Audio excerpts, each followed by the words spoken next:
special podcast. I'm joined today by Mrs. West and Mrs. Wanstall, and we're going to talk to you about assessment.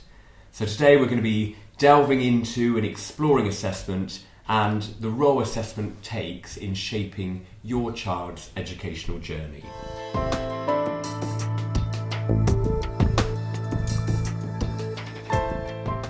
So in our day-to-day teaching, in our questioning, in our teacher assessments, we see the foundation of your children's growth.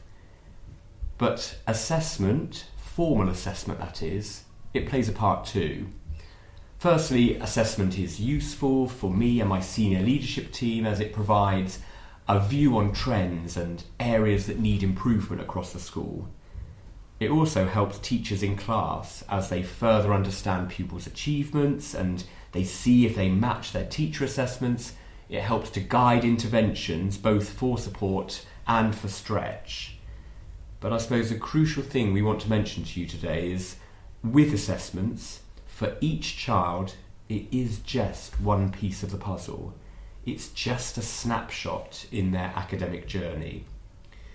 And in our school, we believe in fostering holistic growth and valuing each child's unique strengths and also their areas for development.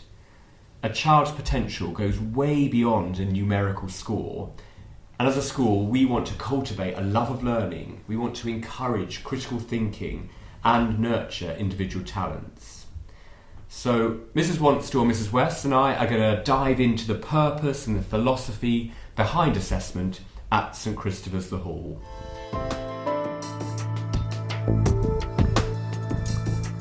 The purpose of assessments at St Christopher's is really important. We've invested a lot of time and effort in really carefully selecting assessment tools that work, providing us with really robust and invaluable data. It's about building a comprehensive picture of a child's progress and achievements across all areas of the curriculum. It's not just about what a child learns, but also how they learn. That's completely right. Assessment is a dynamic process involving daily interactions between teachers and students, conversations, observations and actions.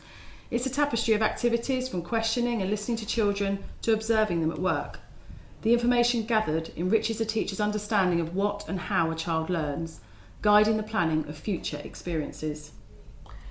So I hope that gives you a really good introduction to assessment.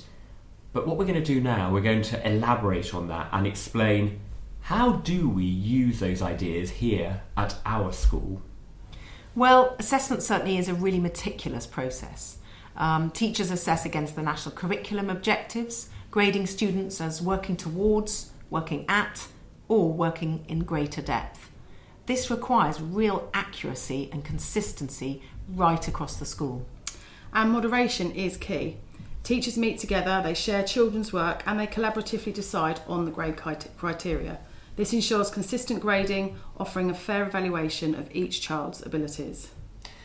And that's important for subjects which have some kind of formal assessment.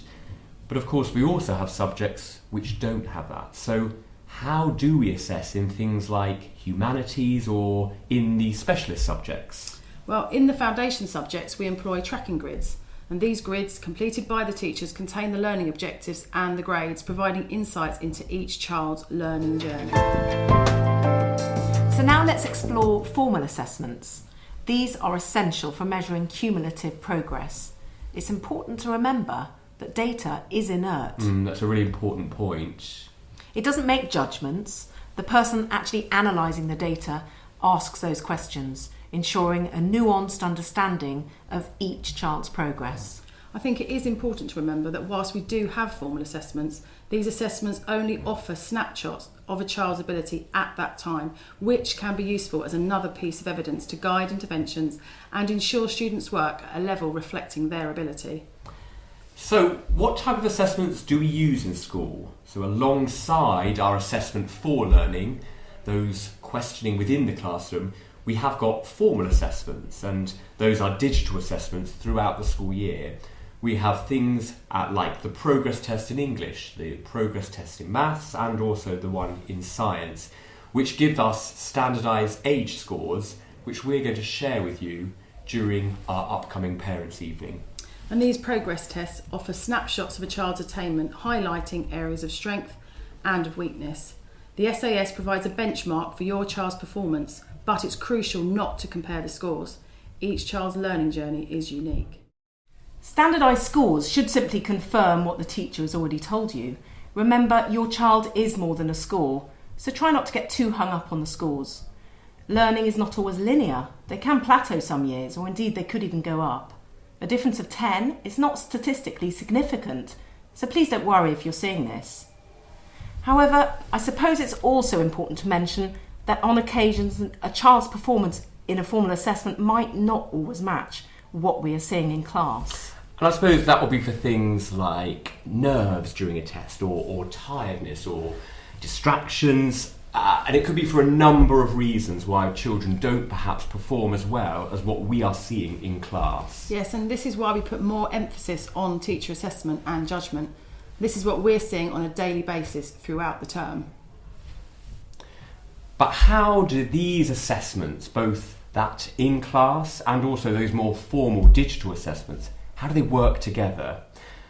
During parents' meetings, the teachers are going to guide you about your child's ability level. So are they working at the minute towards the expected standard?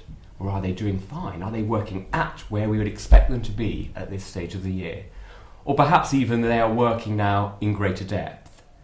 You're going to get that personalised feedback during these meetings, which considers crucial elements. The assessment for learning within the day-to-day classroom environment. So in wrapping up, our aim is to ensure that every child receives the support they need, and your involvement is invaluable. Remember that children are more than data points. They are unique individuals with immense potential. Thank you so much for listening. Your support makes a huge difference. We look forward to fruitful discussions and continued collaboration for your children's education. I hope you've enjoyed our podcast, and once again, thank you. Your partnership in your child's journey is absolutely key. So until next time, take care and keep fostering that love of learning.